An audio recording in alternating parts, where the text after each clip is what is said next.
룰루아보 낭독회에 오신 여러분을 환영합니다. 두 번째 책은 아보카도를 만지며 산책을 합니다예요. 지은이 선재서. 다정하지만 말수가 적은 사람이 어쩌다 던지는 망한 유머를 좋아하는 작가가 쓴 책입니다. 10여 년 전 건강도 나빠지고 마음도 황폐해졌을 때 일본 여행을 갔는데 그때 산책을 통해 기운을 얻었고 바로 그 산책에 대해 이야기를 써야겠다는 생각이 들었다고 해요. 2018년 10월 22일 도서출판 폭스코너에서 출판했습니다. 한적한 거리를 목적 없이 걷다가 우연히 마주친 온기와 위안이 살며시 발걸음에 포개지는 그 순간 그냥 모퉁이를 돌았을 뿐인데 위안을 얻을 때가 있다는 작가님의 마음이 어떻게 펼쳐질지 기대가 되는 책입니다. 책은 작가가 여행했던 총 9개의 지역으로 구성되어 있어요. 프롤로그, 산책 1 사세보, 우리는 누구나 누군가에게 잊힌 사람이니까. 산책 2 삿포로, 외롭지 않았다면 아무것도 견디지 못했겠지. 산책 3 세타가야, 에서가의 걸음걸이처럼. 산책 4 도쿄, 정처 없는 배회자에서 평범한 보행자로.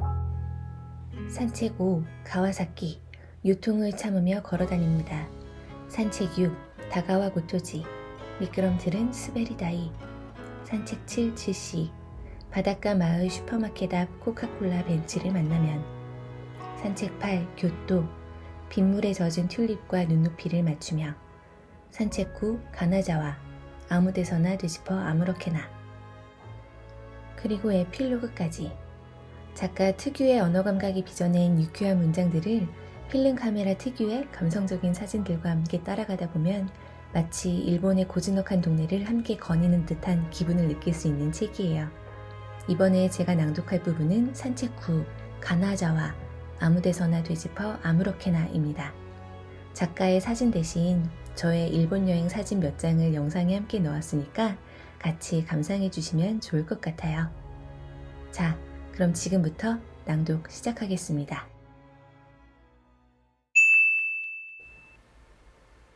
밤에 화장실을 가려고 깼다가 창밖에 낌새가 수상해서 커튼을 열었다. 눈이 내린다. 멀리 가로등빛 무리 속으로 떨어지는 눈 그림자가 자욱하다. 겨울이 오면 항상 폭설에 고립되는 설야를 동경한다. 혈관 속에 눈 결정체라도 녹아 떠다니는지 공중에서 가냘프게 떨어지는 눈송이만 봐도 가슴이 두근거린다. 눈에 대한 애정이 남다른 어머니가 내게 물려준 DNA다. 패딩을 걸치고 호텔을 나왔다. 우산을 펼치기 전에 탐스러운 눈송이를 바라봤다. 눈이 거의 내리지 않는 남쪽 지방에서 자랐기 때문에 유난히 눈을 편애하는 건 아니다. 선천적으로 그렇게 태어났다. 일종의 가족력이다. 적설량이 많은 지방에서 우리 가족이 살았더라면 조금은 슬픈 일이 덜 일어나지 않았을까 싶다. 그랬을 것 같다. 눈길을 걷는다. 아무도 없고 차도 다니지 않는 깊은 밤. 우산 위에 쌓이는 눈의 무게가 손에 전해진다. 내 초라한 외로움이 한쪽으로 치우치지 않게끔 알맞게 균형을 잡아주는 고마운 무게다. 사람의 따뜻한 말 한마디나 손길이었다면 무안해서 고개를 돌렸겠지만 차갑고 새하얀 눈송이니까 그러지 않아도 된다. 늦은 아침, 잠이 깨기 바로 직전에 꾼 꿈이 너무 아름다워서 어안이 벙벙했다. 내가 이렇게나 아름다운 꿈을 꿀 리가 없는데 자꾸만 의심하다 보니 잠에서 깼다. 흰 긴 수염고래의 거대한 꼬리가 수면을 때리며 숨겨진 비밀의 해안으로 가는 바닷길을 안내해주는 꿈이었다. 내가 잘못된 방향으로 조타기를 돌리면 꼬리를 2번 팡팡 때려 방향을 바로잡아 주었다. 희미하게 남아있는 꿈의 여운이 감미롭다. 일렁이는 수평선 너머로 사라지는 고래의 꼬리가 안녕, 작별 인사를 한 것 같다. 프런트에서 전화가 온다. 청소는 괜찮습니다. 말을 전하고 끊는다. 호텔에서 숙박할 때면 종종 프런트에 알리는 말이지만 할 때마다 항상 살아있으니까 염려 마세요 라고 말하는 기분이 든다. 침대에서 꼬물거린다.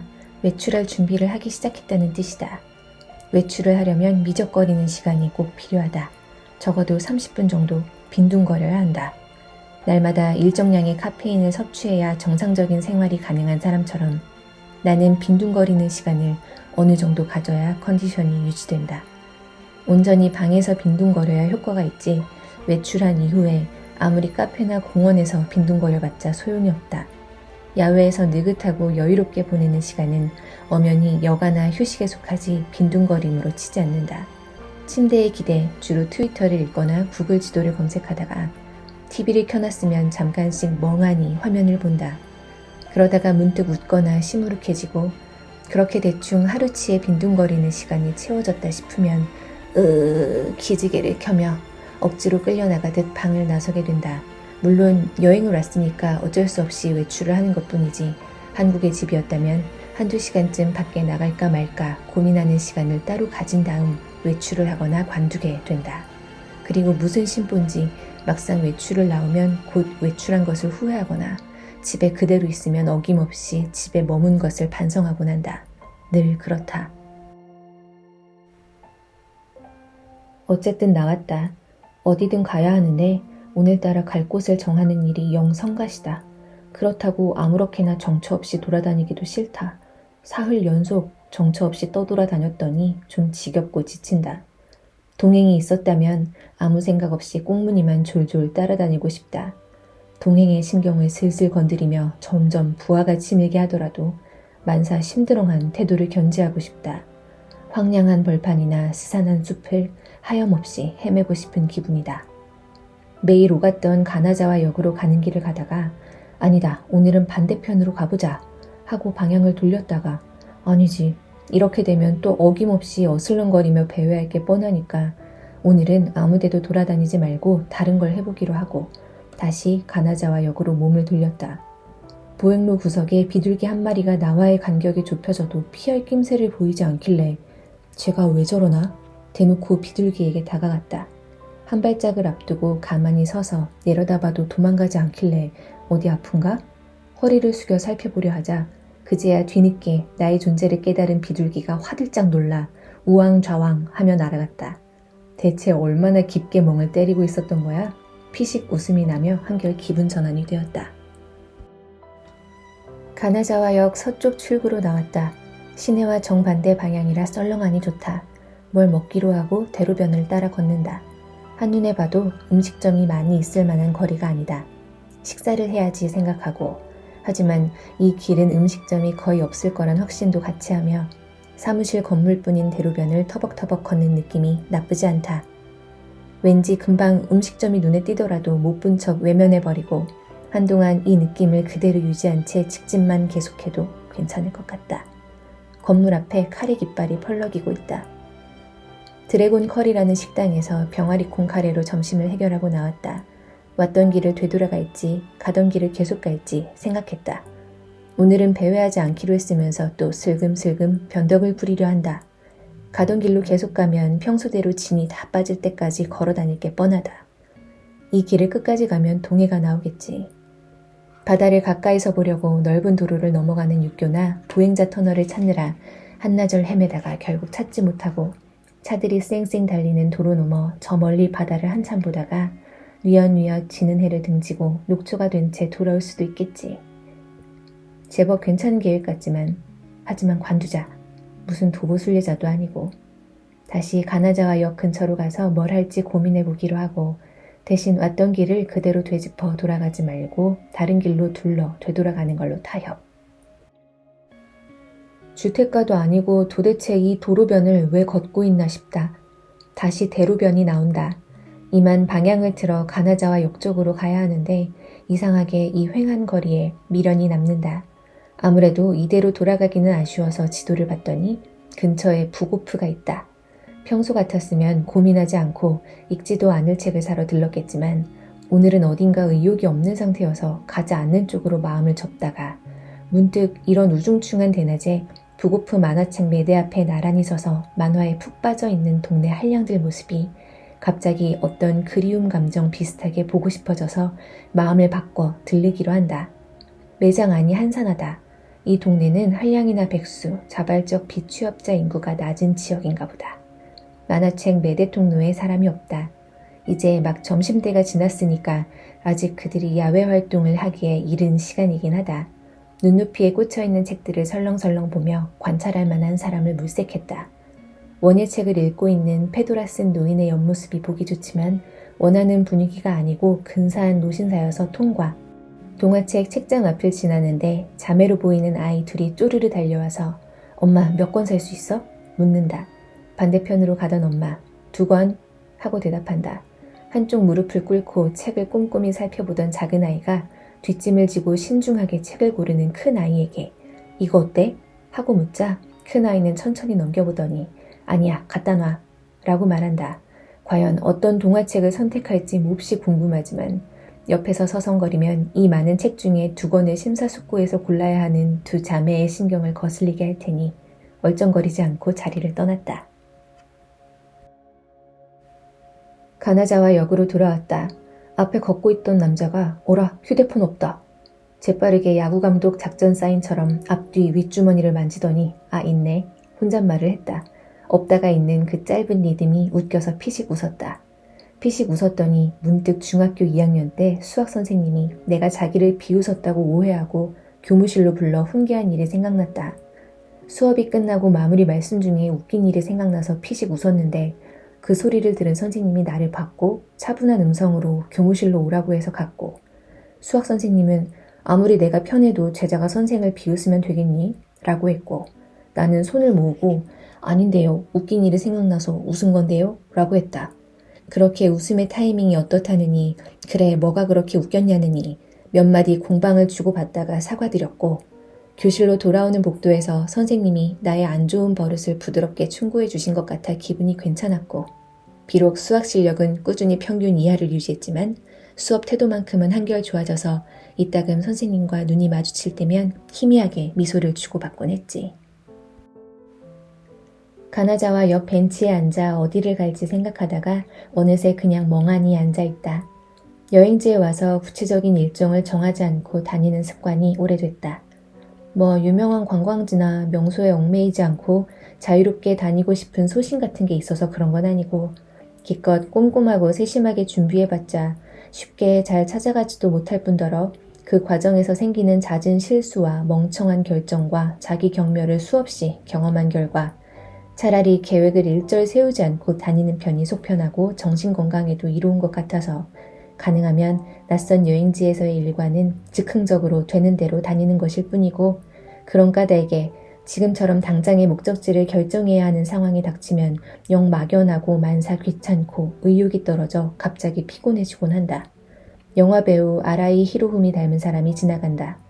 제대로 보면 안 비슷하고 스치듯이 봐야 닮았다. 저 사람 미행이나 해볼까 생각하며 하지만 벤치에서 일어날 생각은 않고 가만히 쳐다만 보다가 큰 결심이나 한 듯 우차 그래 어디 한번 따라가 보자 하고 그 사람 쪽으로 걸어가는데 마치 내가 결심하고 벤치에서 일어나 몇 걸음 뒤쪽 길을 기다렸다는 듯 그 사람은 다소 얄밉게 전철 개찰구를 통과해 들어가 버렸고 당연히 황급히 전철표를 끊고 뒤쫓을 정도로 미행을 진행하고 싶은 생각은 전혀 없으니까 다시 벤치로 돌아가 어디를 갈지 차분히 생각하려고 뒤돌아서는데 그 사이 벌써 다른 사람이 벤치를 차지해 앉아 있었고 그래서 그냥 역에서 나와 되는 대로 걷기 시작했다. 고풍스러운 붉은 벽돌 건물이 보인다. 시립도서관이다. 잘됐다. 가나자와를 다니면서 들르는 서점마다 다카노 후미코의 초기작을 구할 수 없어서 아쉬웠는데 도서관에서 읽어야겠다. 도서관 앞 공원에서 아빠와 아이들이 눈장난을 하고 있다. 아빠가 던진 눈덩이가 귀여운 포물선을 그리더니 작은 아이의 머리에 정통으로 맞았다. 운다. 으앙 심하잖아. 큰아이가 달래준다. 그러니까 살살 던지라고 했잖아. 미안. 오늘 눈장난 종료? 엄마는 가운데서 아무 말 없이 싱글벙글 웃고 있고 그렇게 얼렁뚱땅 넘어간다. 도서관 입구 복도를 지나다가 유리벽 반대편 건물 열람실 책상에서 독서 중인 사람들 모습이 보기 좋아서 사진을 찍으려다가 마음에 드는 구도가 아니어서 가방에 다시 사진기를 챙겨 넣는데 언제 뒤에 와 있었는지 경비 직원이 내게 다가온다. 사진 찍으시면 안 됩니다. 아, 예, 알겠습니다. 죄송합니다. 인사하고 가려는데 경비 직원이 말했다. 아니요, 잠시만. 사진 찍으셨죠? 저쪽으로 같이 가시죠. 응? 손으로 안내하는 방을 봤더니 푸른색 제복을 입은 경비 직원이 2명 보인다. 아니요, 찍으려다가 말았습니다. 아니요, 저기로 가서 얘기하시죠. 등줄기에 식은땀이 났다. 순간 바지 주머니 속에 넣고 다닌 다카노 후미코 이름을 적은 메모가 생각나서 꼬깃꼬깃한 쪽지를 꺼내 보여주었다. 저는 여행을 하는 중입니다. 다카노 후미코 작가의 책을 읽으러 왔습니다. 사진을 찍으려고 했지만 정말 찍지 않았습니다. 살짝 애처로운 표정을 섞어 눈을 바로 보며 말했다. 그는 마치 꼬깃꼬깃한 쪽지가 촬영을 하지 않았다는 결정적인 증거라도 되는 듯 고개를 끄덕이며 말했다. 그렇습니까? 알겠습니다. 사진은 찍으면 안 됩니다. 그 쪽지를 그대로 들고 사서 직원에게 문의했다. 딱 한 권 뜨는데 일반실에는 없고 2층 서고에서 열람 신청을 하면 볼 수 있다고 한다. 서고에 가서 신청서를 작성해 제출하고 플라스틱 번호표를 주기에 받고 가방은 서고 입구, 복도, 코인 로커에 보관하라고 해서 그렇게 하고 책상에 전문 서적 같은 두꺼운 책을 잔뜩 쌓아놓고 연구 중인 노인의 대각선 맞은편에 앉아 기다렸다. 창문으로 들어오는 겨울 햇빛이 나른하다. 졸음이 솔솔 온다. 여러 책을 분주히 비교하며 읽고 있는 노인을 곁눈질로 훔쳐봤다. 학자 타입을 예상했는데 의외로 선이 굵고 서글서글한 인상이다. 젊은 시절 한 섹시 했을 것 같다. 서고 직원이 손을 들어 부른다. 찾은 책을 건네주는 느낌이 귀중한 절판본을 다루는 애서가처럼 조심스러워 기분이 좋다. 자리로 가며 제목을 봤더니 오도모다찌, 친구. 대충 넘겨봤더니 아무래도 제목이 친구니까 친구를 주제로 여러 편이 수록된 중단편집 같다. 한 편만 골라 읽기로 한다. 봄의 부두에서 태어난 새는. 치유코는 개항기념 축제 때 학교에서 공연할 연극 마테르링크의 파랑새 가운데 개 7호 역할을 맡았다. 엄마가 학교에서 돌아와 쫑알쫑알 떠드는 치유코에게 그래 배역이 뭐니? 하고 묻자 가방끈을 머리 위로 넘기며 개! 라고 대답하는 장면이 유머러스하다. 개 역할은 주인공 틸틸과 미틸 다음으로 중요한 배역이지만 사실 치유코의 속마음은 틸틸 역을 하고 싶었다. 그 틸틸 역을 맡은 아이는 마을에서 제일 큰 호텔의 딸 후에코다. 치유코는 각자 준비해야 하는 의상 제작에 누구보다 공을 들여 배역의 격차를 극복하려 하지만 자신이 만든 얼룩무늬 땡땡이 의상은 후에코의 귀족 도련님풍 늠름한 복식에 비하면 그저 지극히 평범한 바둑이에 불과했고 결국 치유코는 울음을 터뜨리고 만다.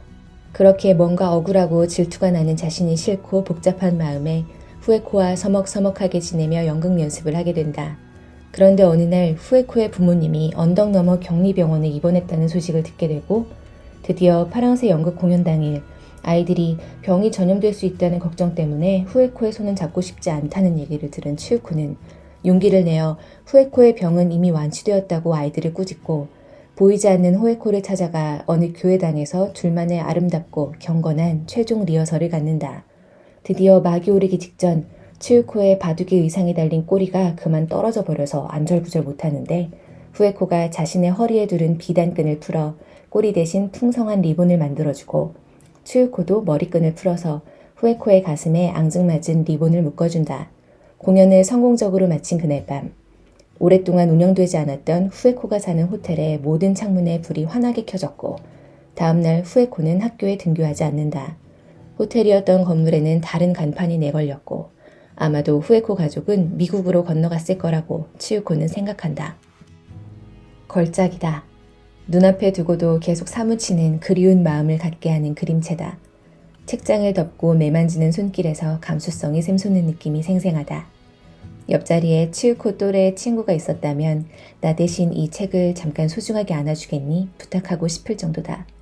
책상에 팔베개하고 엎드려 한참 자면 치유코와 후에코가 꿈에 등장해 착착착 격조 높은 춤을 출 것만 같다.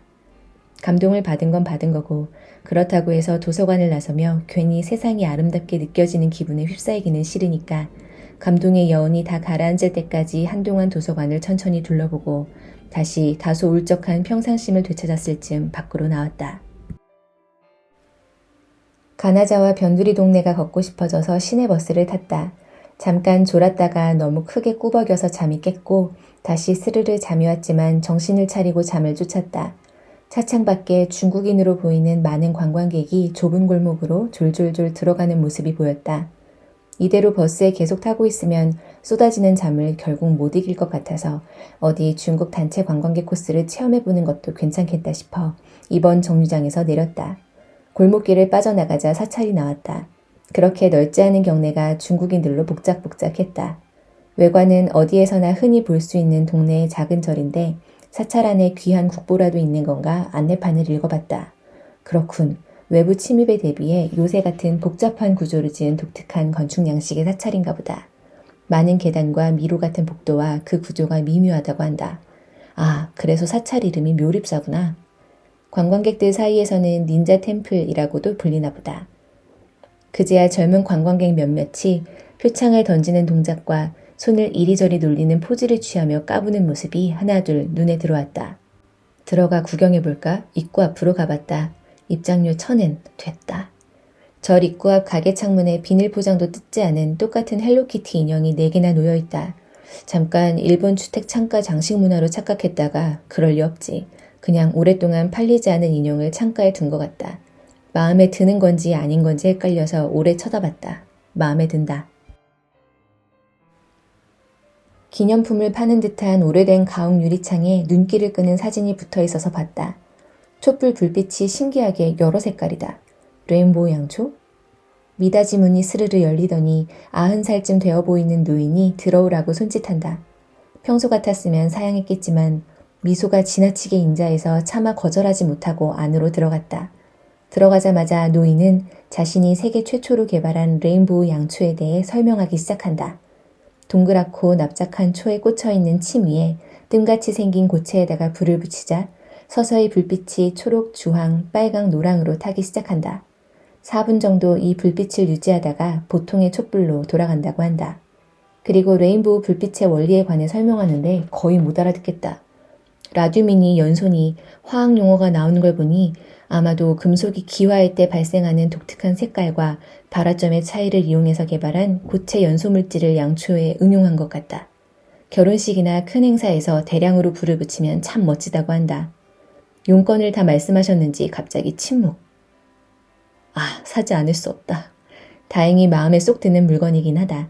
나는 비실용적이면서 쉽게 고장나고 금방 사라져버리는 물건을 선물하는 걸 좋아하니까.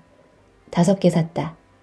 가게에서 나와 다시 어디를 갈지 생각하다가 가만히 보니 결국 오늘도 평소와 다름없이 되는 대로 다니고 있는 것 같아서 이제 생각은 그만하고 발길 닿는 대로 가보자. 마음 먹고 건널목을 건너갔다.